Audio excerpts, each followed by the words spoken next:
우리가 신앙생활을 하면서 언제나 옳은 줄은 알지만 하나님의 말씀을 믿고 순종하는 것은 쉽지가 않습니다. 하나님 말씀 믿고 순종하는 것, 옳은 것은 잘 압니다. 그런데 그대로 순종하여 행하는 것은 참 쉽지 않다라고 하는 걸 체험적으로 알지요. 더구나 자꾸 하나님의 말씀에 주신 것과 다른 결과가 순종하고 행하는 데 생기게 된다면 더욱더 그런 생각을 우리가 갖게 되지요. 모세도 이런 어려움을 경험합니다. 하나님께서 주신 말씀에 순종해서 정말 어렵게 이스라엘 백성과 바로 왕 앞에 나아가 이야기하지만 그들이 순종하지 않지요. 따르지 않습니다. 그래서 어려움을 더욱더 모세는 경험하게 되죠.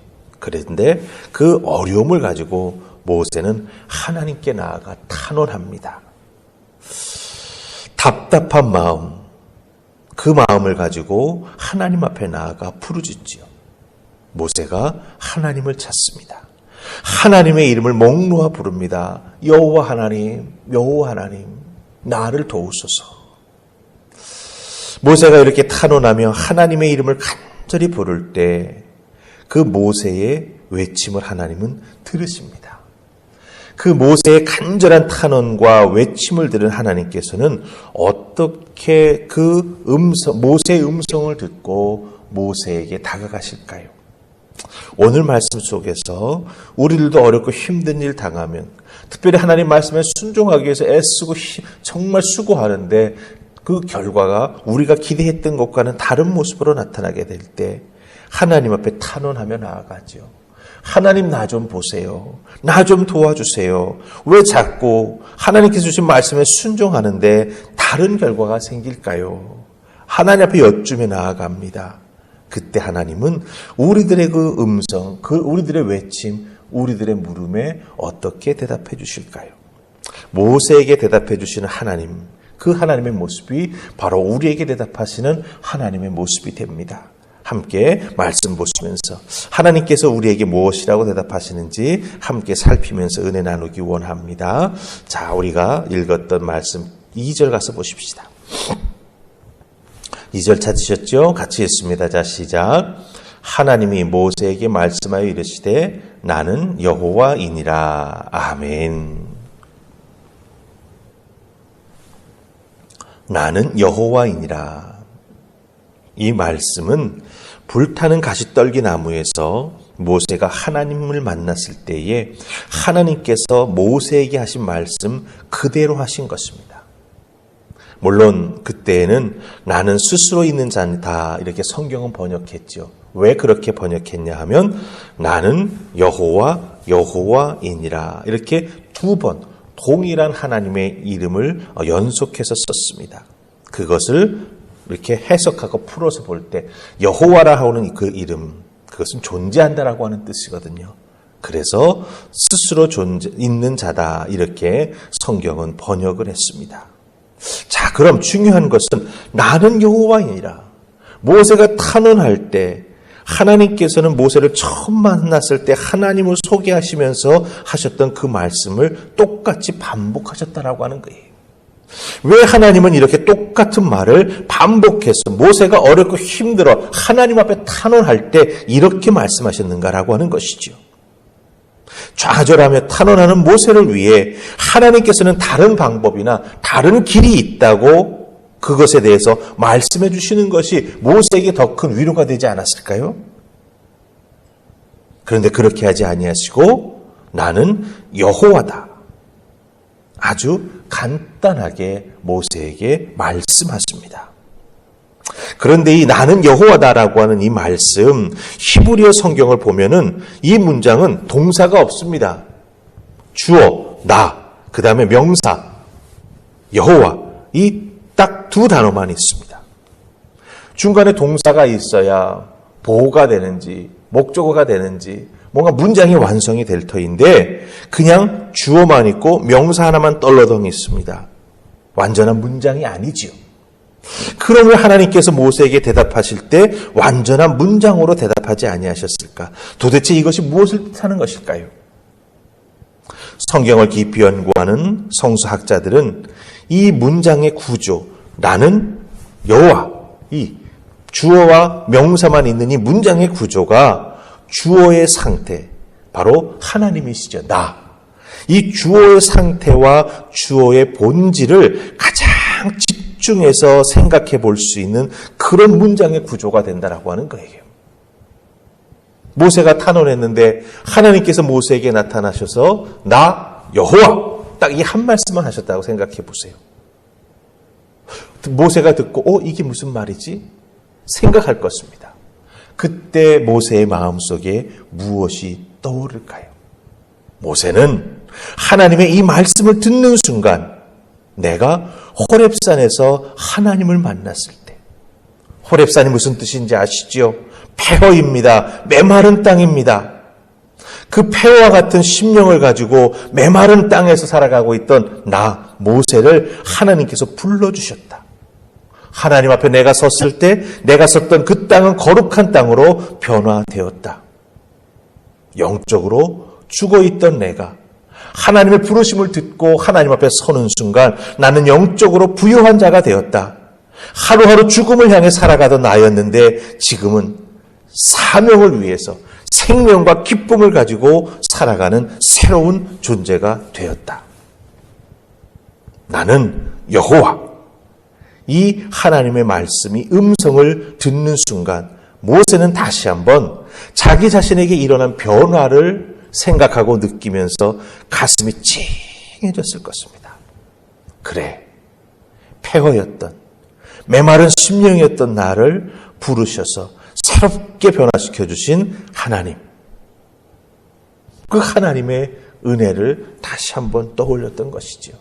상황이 어렵고 힘들다고 해서 나를 부르신 하나님은 변하지 않았다라고 하는 것.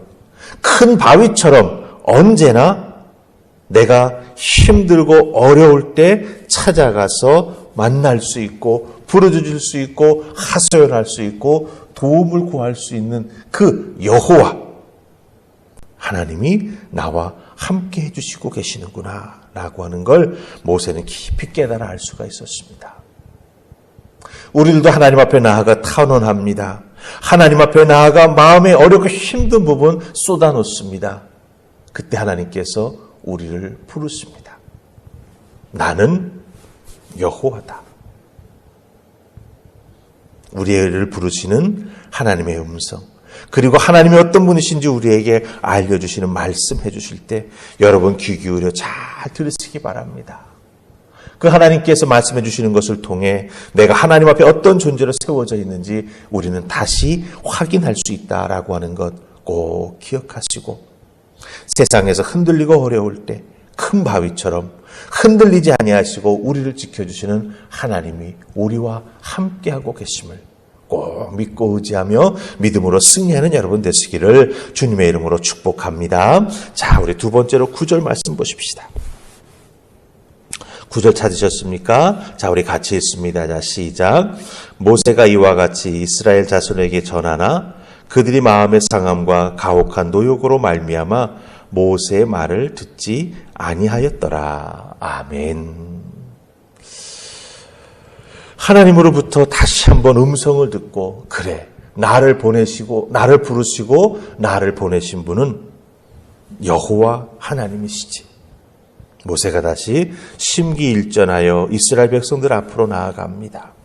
그 백성들을 만나서 하나님께서 전하라고 일러주신 그 말씀을 전합니다. 그런데 이스라엘 백성들은 모세의 말에 귀를 기울이지 않습니다. 여기서 왜 이스라엘 백성들이 듣지 않을까? 왜 다시금 모세가 입을 열어 하나님이 이렇게 나에게 말씀해 주셨다라고 하는 그 하나님의 말씀을 전하고 선포하는데 귀 기울이지 아니할까? 우리가 이 부분을 깊이 이해해야 합니다. 왜냐하면 때로는 우리들도 어렵고 힘들 때 하나님 주시는 말씀 듣지 않는 경우가 많거든요. 때로는 세상의 것이 더 크게 보이고 세상의 것이 더 좋게 보이고 세상의 것이 더 능력이 있어 보여서 하나님께서 우리를 부르시면서 말씀해 주실 때 우리가 귀 기울이지 않는 때가 너무나 많이 있다라고 하는 거예요. 왜 그랬을까요? 모세가 그렇게 하나님의 말씀을 전하지만 이스라엘 백성들 9절 말씀 보시면 힘든 노역을 매일매일 다 감당하고 있지 않습니까? 할당된 벽돌의 숫자를 채우지 못하면 그들은 매를 맞았습니다. 얼마나 힘들었겠습니까? 그것으로 인해서 9절 말씀에 보면 이스라엘 백성들은 마음에 상함이 생겼고 가혹한 노역에 시달리게 되었다라고 말하고 있습니다. 마음의 상함. 이 마음의 상함이 무엇입니까? 마음의 상처지요. 모세만 아니면, 모세가 나서서 하나님이 어쩌고 저쩌고 이런 말만 안 했으면 지금처럼 우리가 이렇게 어렵게 됐겠나? 그렇지 않았을 텐데. 모세를 원망하고 하나님을 원망하면서 마음속에 상함, 마음속에 깊은 상처가 생기고 결국 모세에 대해서 하나님에 대해서 마음의 문을 닫아버립니다. 무슨 말을 해도 그들은 귀 기울여 들으려 하지 않게 되었다라고 하는 것이죠. 자, 그 다음에 가혹한 노역이 그들에게 더 부과되었습니다. 너희들 시간이 남아 놀아가지고 지금 하나님께 너희가 믿는 신에게 가서 예배하겠다고? 그러면서 바로가 더욱더 가혹하게 노예 일을 시켜버리지요. 이 가혹한이라고 하는 말은 잔인한 학대를 의미합니다. 그러니까 이 이스라엘 백성들이 노예로서 겪는 그 노역이 인간 이하의 잔인한 취급을 당하면서 일은 일대로 해야 되는 그런 상황 속에 빠져 있게 되었다라고 하는 것이죠. 이렇게 마음의 상처, 육체의 고통과 정말 힘든 상황으로 인해서 하나님에 대한 믿음과 애굽 탈출에 대한 어떤 소망은 다 포기하는 거죠. 여러분, 이 말씀 잘 기억하고 우리에게 적용해 보십시다. 우리가 사는 이 세상, 우리가 사는 현실 가혹합니다. 교회 다닌다고, 예수 믿는다고 세상 사람들이 박수 쳐주지 않습니다. 오히려 더욱더 정말 엄밀한 잣대를 가지고 너희들 예수 믿고 교회 다닌다고? 그럼 어떻게 너희들 하는가 한번 보자. 그러면서 판단을 하는 세상 사람들의 모습을 보게 되지요. 이 가혹한 현실, 세상 사람들의 정말 가혹하리만한 판단의 모습들, 우리가 이거 어떻게 이겨나가야 할까요? 우리도 마음속에 상함이 있고 우리들의 삶 속에 가혹하리만큼 세상이 차갑게 느껴지는 그런 때가 있다라고 하는 거죠. 여기에서 우리는 어떻게 이겨나가야 할까요? 어떻게 하나님 앞에 나아가 도움을 구해야 할까요? 제가 오늘 여기서 여러분에게 물었던 이 질문들, 가혹한 현실, 세상 사람들의 가혹한 판단, 어떻게 이겨나가야 할까? 그 답은 내일 주일 예배에서 여러분과 함께 나누기 원합니다.